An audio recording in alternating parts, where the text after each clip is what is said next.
Hello hello hello மக்களே, இது உங்கள் லோக்கல் லேக்கா. என்ன பாஸ், காணாமல் போனவர்கள் லிஸ்ட்ல இருந்த 3 பேரு 80 வருஷம் கழிச்சு இப்போ அவங்க வீட்டுக்கே திரும்பி வந்திருக்காங்கன்னா நம்ப முடியுதா? 1944ல பலாவ் தீவு பக்கத்துல ஜப்பானிய படைகளால சுடப்பட்டு கடலுக்குள்ள மூழ்கின அந்த அமெரிக்க விமானத்தை ப்ராஜெக்ட் ரிகவர் டீம் எப்படி தேடி எடுத்தாங்கன்னு தெரிஞ்சா ஆச்சரியப்படுவீங்க. இதோ அந்த 7 ஜொலிக்கும் தகவல்கள். 1. செப்டம்பர் 10, 1944இல் கிரம்பன் அவெஞ்சர் ரக விமானத்தில் சென்ற J rose Manohar, Antony D பெட்டா மற்றும் வில்பர் மிட்ஸ் ஆகிய மூவரும் பசிபிக் கடலில் விழுந்து மாயமானார்கள். 2.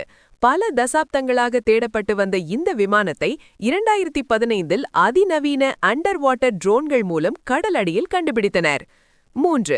அந்த பெரிய விமானம் கடலில் விழுந்த வேகத்தில் பல்லாயிரக்கணக்கான துண்டுகளாக சிதறி ஒரு குப்பை மேடு போல கடலடியில் கிடந்தது பாஸ். 4. எக்ஸ் நேவி டைவர்ஸ் 120 அடி ஆழத்திற்கு சென்று ஒரு பெரிய வேக்யூம் ஹோஸ் மூலமாக அங்கிருந்த மண்ணையும் சிதறல்களையும் உறிஞ்சி எடுத்து சலித்தனர். 5.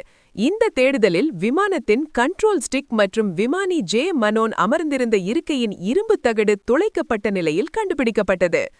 6.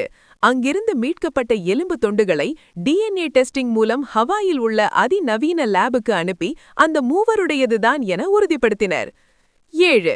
80 ஆண்டுகளுக்கு பிறகு அந்த வீரர்களின் குடும்பங்களுக்கு ஒரு முடிவு கிடைத்தது. குறிப்பாக ஜே மனோனின் மருமகள் ரெபேக்கா ஷீட்ஸ் தன் மாமாவின் வருகையை நெகிழ்ச்சியுடன் பகிர்ந்துள்ளார். பாஸ், இவ்வளவு செலவு பண்ணி 80 வருஷம் கழிச்சு எலும்புகளை தேடுறது தேவையான்னு சில பேரு கேக்குறாங்க. அதுக்கு மக்கள் என்ன சொல்றாங்க தெரியுமா? இது வெறும் எலும்பில்ல பாஸ், இது அந்த நாட்டுக்காக உயிர் கொடுத்த ஒரு வீரனுக்கு நாம செய்யற மரியாதை. நோ ஒன் லெஃப்ட் பிஹைண்ட்ங்கிற அந்த வாசகத்தை உண்மையாக்கியிருக்காங்க. இது அந்த தலைமுறைக்கு நாம செலுத்துற நன்றி கடன். ஒரு தேசப்பற்றுள்ள வாக்காளர். கண்ணா, கடல் எதையும் வச்சுக்காது. ஆனா சில ரகசியங்களை மட்டும் காலம் வரும் வரை பத்திரமா பாதுகாக்கும். ட்ரோன் மூலமா தேடி DNA மூலமா உறுதி செஞ்சு அந்த வீரர்களை கௌரவமா அடக்கம் செஞ்சதுதான் நிஜமான வெற்றி. 2026ல கூட இந்த மனிதாமானியம் தான் வேணும்னு ஒரு விசில் போட்டுக்கிட்டே இருங்க pass. They were swallowed by the sea but brought back by science and soul boss. இந்த த்ரில்லிங் தேடுதல் வேட்டை பத்தி நீங்க என்ன நினைக்கிறீங்க? கமெண்ட் பண்ணுங்க. உலக நிகழ்வுகள் மற்றும் வியக்க வைக்கும் கண்டுபிடிப்புகளுக்கு ஸ்டே டியூன்ட் வித் பிராண்டி செய்திகள். Stay tuned. உண்மையை லவுடா சொல்லுவோம், குவிக்கா சொல்லுவோம். This is Local Lekha signing off. Keep watching. Bye bye.